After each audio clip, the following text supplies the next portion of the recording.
Bienvenidos a interbolivia.com. Última hora. El señor Huarachi no tiene moral para referirse en torno al instrumento político, porque él no es militante del movimiento al socialismo. Lo ha señalado él mismo. Pero no solo eso, sino el señor Juan Carlos Huarachi es un hombre totalmente prebendalista, coyuntural y funcional a los gobiernos de turno. Él ha asumido en febrero del 2017 como ejecutivo de la Central Obrera Boliviana. Concluía su mandato en 2019, justo cuando se vino el golpe de Estado y concluía su gestión. Una vez que, claro, el gobierno de Evo se ha visto vulnerado por el golpe de Estado, él rápidamente se ha pasado a la otra vereda para pactar con la oposición boliviana y así le ha pedido la renuncia al presidente Evo Morales. No pasa mucho tiempo, unos días, y ya entabla conversaciones con los ministros, en este caso con el señor Arturo Murillo, y el 26 de noviembre del 2019 concurre a la oficina del señor Murillo y ahí recibe los $80,000, ¿no? Testimoniado con una presencia ocular de un ex viceministro que trabajaba con la señora Yanine Áñez. Yo le he pedido encarecidamente a este ex viceministro que salga a los medios de comunicación y que aclare, pero él señala que no tiene las condiciones o las garantías constitucionales, que su familia se siente amedrentada. También es comprensible. Pero no solo eso, sino que el señor Juan Carlos Huarachi, aparte de recibir los $80,000 a título de pacificar el país, coadyuva acciones de gestión en el gobierno de la señora Yanine Áñez. En ese tramo, una vez que se va la señora Yanine Áñez, ahora sube al carro del presidente Luis Arce. Pero él dice que él ha luchado más que un masista en las calles y en los caseteros. Eso es totalmente falso. Yo le hago recuerdo al señor Huarachi que en noviembre del 2021, cuando el gobierno de Lucho se veía amenazado por un posible golpe de Estado desde las logias cruceñas, los movimientos indígenas originarios campesinos hemos sugerido defender a Lucho movilizándonos a nivel nacional. Pero Huarachi prácticamente le ha chantajeado a Lucho diciéndole: primero queremos incremento salarial, queremos algunos privilegios para algunos sectores como el sector salud, sector magisterio. Es más, en vez de marchar en apoyo a Lucho, nosotros vamos a marchar en contra de Lucho. Eso es lo que decían antes de la marcha por la patria. Y prácticamente la CSUTCB a la cabeza el Pacto de Unidad a la cabeza del pacto, CSUTCB, Bartolinas Interculturales, hemos impuesto esa movilización que se ha desplazado desde Caracol a La Paz durante 7 días, en la que hemos concentrado alrededor de 2 millones y un poco más de personas en defensa del gobierno constitucional y en defensa de la democracia. Pero Huarachi sale a los medios de comunicación protagónico y dice que él ha convocado ese evento y dice que él ha defendido la democracia. Totalmente falso. Huarachi dice también que nunca ha pedido plata del hermano Evo. Él en su gestión desde el 2017 al 2019 le ha chantajeado pidiendo plata, y que le pregunten al hermano Evo Morales, pidiendo plata, similar cantidad inclusive de lo que habría recibido con el gobierno de facto de la señora Yanine Áñez, pidiendo plata a nombre de obras, para ejecutar obras supuestamente, obras que nunca se han ejecutado y dineros que nunca se han rendido cuentas ante las instancias correspondientes. Pero no solo eso, ¿no? Ahí hemos visto los $80,000 del cobro de la señora Yanine Áñez. Ahora chantajeando ahora está con Lucho Arce en contubernio, intentando desconocer el estatuto orgánico del MAS, intentando desconocer el Congreso Ordinario del MAS, siendo que él no tiene ninguna militancia y no corresponde hablar, referirse del movimiento al socialismo. Seguramente ahora tiene su agenda convocado al Cabildo, que van a concentrar, ¿no? Son gente totalmente funcionales y funcionarios públicos que seguramente van a hacer presencia el 17, pero que este cabildo no tiene ninguna relevancia en relación al Congreso del MAS que se ha llevado ya en Laucaeña, un congreso con todos los requisitos y formalidades de rigor que se ha cumplido, ¿no? De acuerdo a las normas del Tribunal Supremo Electoral. Entonces, este cabildo simplemente va a ser como un ampliado de cualquier organización. Los cabildos pues vienen de Europa, ¿no? De tiempos de la colonia en la que un grupo de soldados europeos se reunían, inclusive para tomar determinaciones.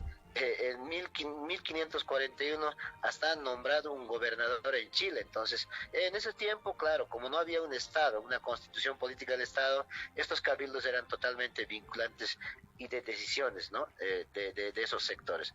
Ahora el cabildo está pues dentro de la constitución política del Estado, en el artículo 11 es claro, ¿no?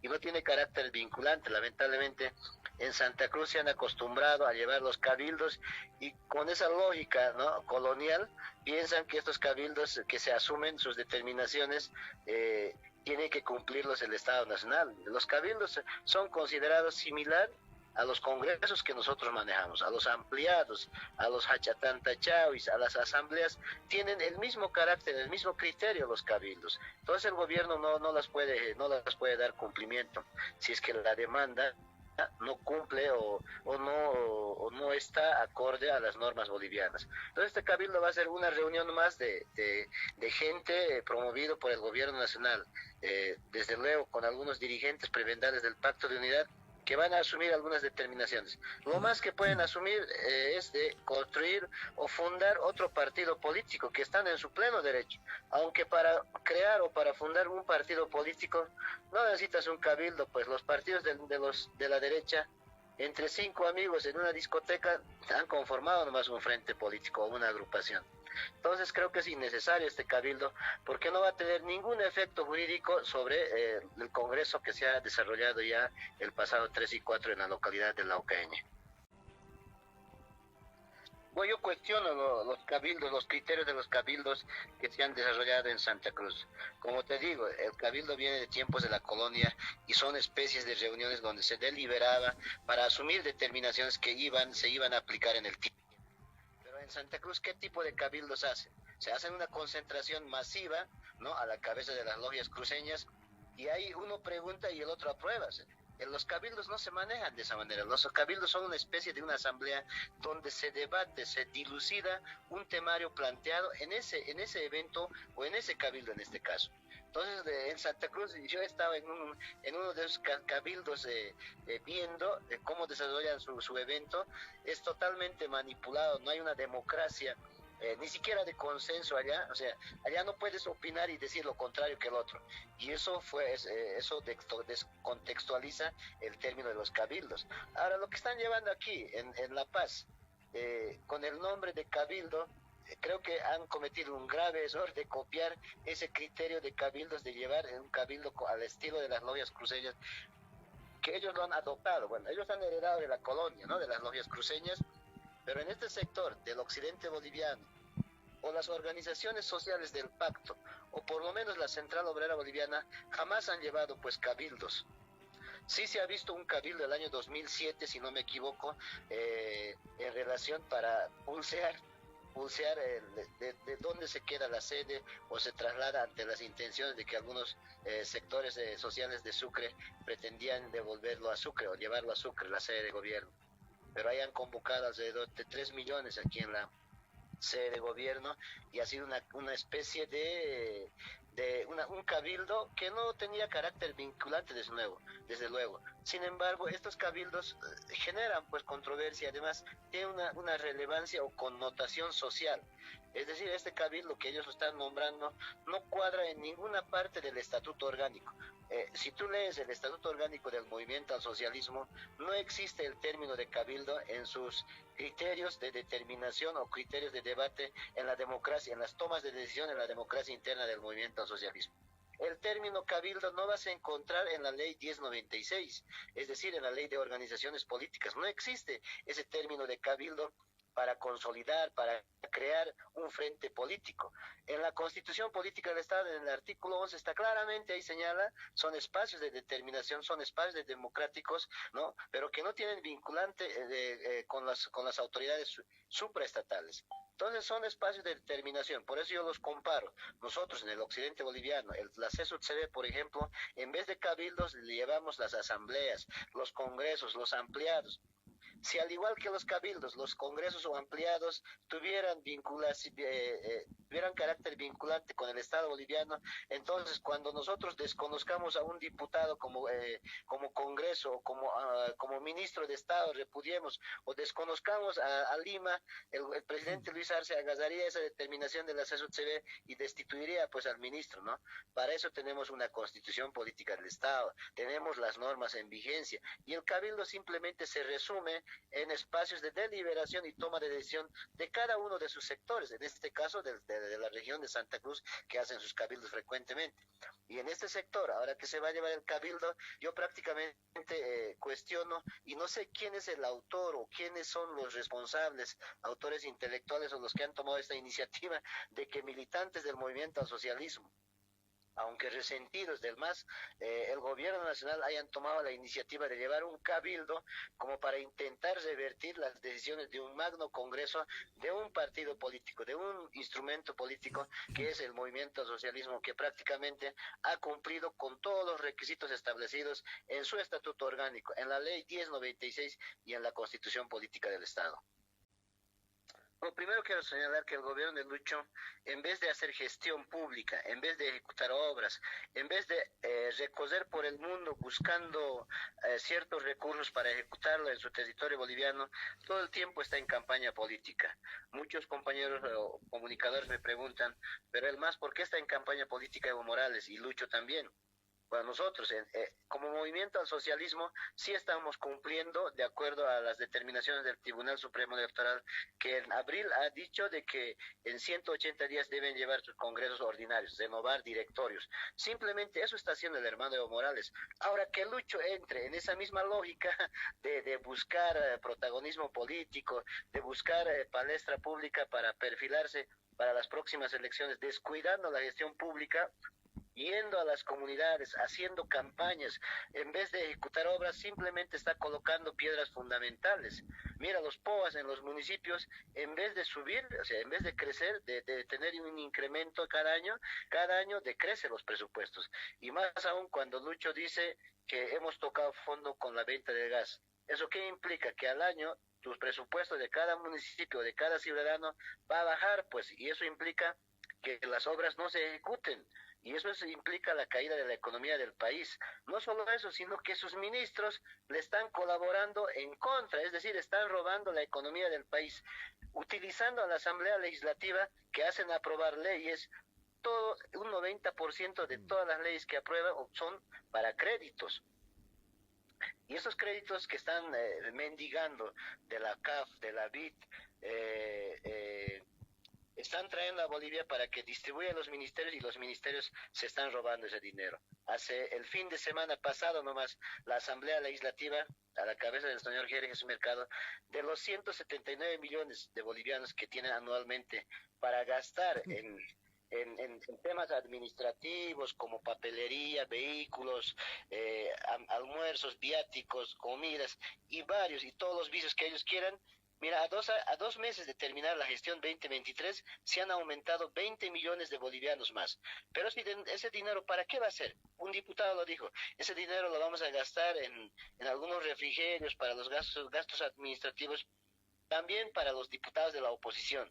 Es decir, yo pienso que esos 20 millones va a ir para comprar conciencia, para hacer alianzas con la gente, con los legisladores de la derecha y creemos de comunidad ciudadana para próximo año seguir mendigando y aprobando leyes que mendiguen o pidan plata de la comunidad internacional.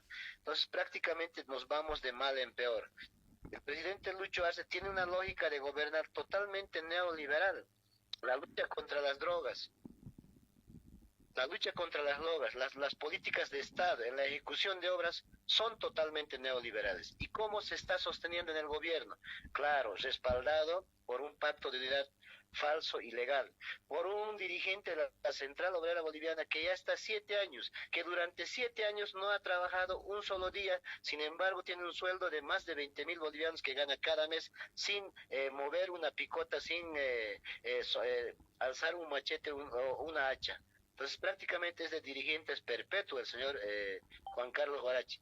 Y un pacto de unidad corrupto, que bajo la prebenda de obsequios de autos, habichuelas, de de promesas con sedes y otros, el presidente Luis Arce está siendo blindado y estos dirigentes son los cómplices de todos los hechos de corrupción que existen dentro de los ministerios.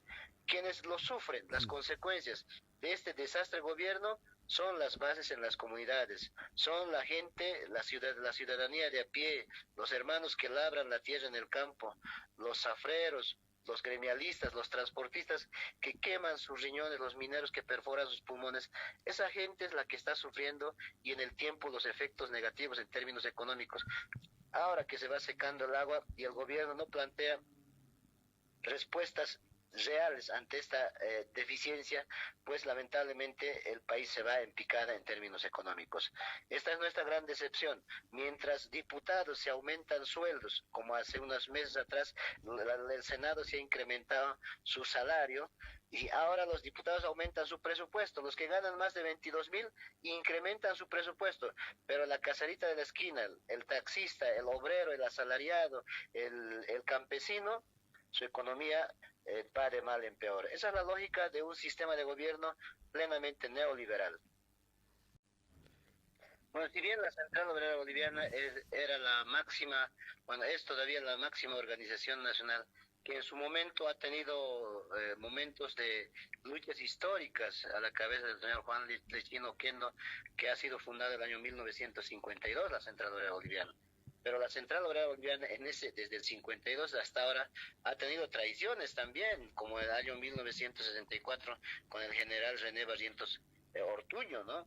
Y como se ha vendido prácticamente a ese gobierno, y como agradecimiento al señor Barrientos Ortuño, el 67 mata a más de 68 mineros en Yayagua siglo XX. Ese es el agradecimiento de un gobierno ara y traidor que va el mismo camino el presidente Luis Arce. Mientras campesinos y mineros le adulan, le rinden pleitesías, próximo pago va a ser los gases y las balas. Ya nos han metido gas en el Congreso de la CSUCB. Entonces yo pienso que la Central Obrera Boliviana en este momento está en una crisis tremenda en términos orgánicos y de reivindicación, porque su máximo dirigente se dedica a corromperse, se dedica a prebendalizarse, se dedica a hacer alianza con la oposición, traicionando a su propio instrumento. Entonces prácticamente creo que hay que refundar la Central Obrera Boliviana. No sé si será con otro nombre, porque si bien la Central Obrera Boliviana en su estatuto orgánico pregona la independencia sindical y el señor Juan Carlos Huarachi habla del movimiento al socialismo, es totalmente contradictorio. Ahora, que el estatuto orgánico de la Central Obrera Boliviana es contrario al movimiento indígena originario campesino concebido en el Pacto de Unidad. O sea, no comulgamos con muchos criterios el Pacto de Unidad y el sector asalariado obrero. El Pacto de Unidad somos de carácter territorial nuestra organización, nuestro sistema organizativo. Sin embargo, la Central Obrera Boliviana tienen carácter asalariado, o sea, ellos viven del salario, ¿no? Son obreros. En cambio, los campesinos indígenas originarios no percibimos un solo salario del Estado. Entonces nosotros tenemos nuestra lucha auténtica. Ahora, que el Estatuto Orgánico diga que solamente puede asumir la cabeza de la Central Obrera Boliviana un minero, eso ya es como que discriminatorio para el Pacto de Unidad. ¿Por qué no ir a un Congreso orgánico y modificar, o sea, cambiar ese estatuto orgánico donde todas las organizaciones que estén afiliados tengan ese mismo derecho que los mineros para asumir el liderazgo de la Central Obrera Boliviana? Ahí sí nosotros nos sentiríamos representados por la Central Obrera Boliviana. Mientras tanto, para nosotros la Central Obrera Boliviana es una organización más, como cualquiera de las que existe en Bolivia, ¿no? Para la CSUCB, porque la CSUCB en los últimos años ha construido su propio instrumento, ha repuntado en términos políticos, ha mantenido esa cohesión social de respaldo a un gobierno constitucional, un gobierno de indígenas, obviamente. La Central Obrera Boliviana no así. Si recordamos, Juan Carlos Trujillo era otro dirigente traidor, al igual que Juan Carlos Huarachi. En su momento respaldaba al hermano Evo Morales y en su momento le chantajeaba con incremento salarial, con algunos privilegios para su sector y para el resto del sector. Nada. Entonces, para nosotros, la Central Obrera Boliviana en realidad no nos sirve. No hablo de esa gran historia que ha tenido esa trayectoria la Central Obrera Boliviana, sino de la dirigencia nefasta y corrupta que ahora atraviesa esta gran organización.